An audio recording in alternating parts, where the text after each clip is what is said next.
you have any breakdowns in life? Well, cheer up, bunko.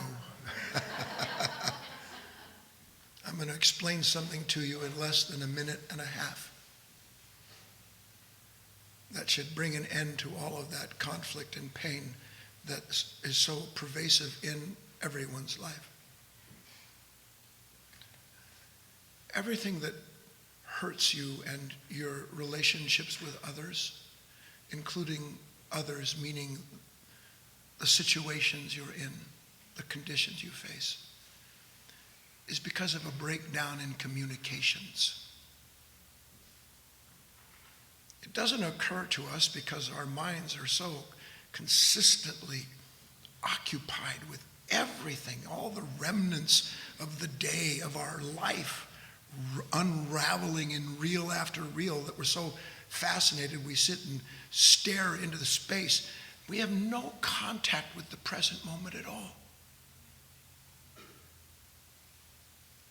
When men or women are together, whether it's 2 people or 200 people, everything that needs to be communicated in that moment exists between them if they could be there. Because we are all part of a broader awareness. And that awareness is what actually attends the moment. And if we could attend the moment through an awareness that's shared by consciousness, then there'd be no question as to what it is that's being communicated. How many of you know people that start talking to you from a string of thought they drug up from some well 42 years ago, and they expect you to know what you're talking about? Everything in life is meant to be an instantaneous communication. I tell you, that's true. You can see it in nature.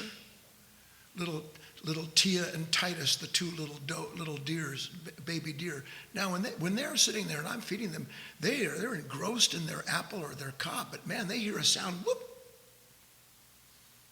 Instantaneous communication, instantaneous action as a result of their awareness. We must strive to have that kind of awareness so there can be no miscommunication between ourselves. Somebody maybe wants to help you, say something, direct in some way something that would be a positive benefit. Because you can't receive the communication, all you have is something that cuts them off midstream because it's not part of what you're thinking about, or it's not part of what you're identified with your own past life. Try to be more present. Stay in the communication of life. You'll be much happier and far more content, and your relationships will have a lot less strain in them, whether it's between you and someone else or you and the moment itself as it's unfolding.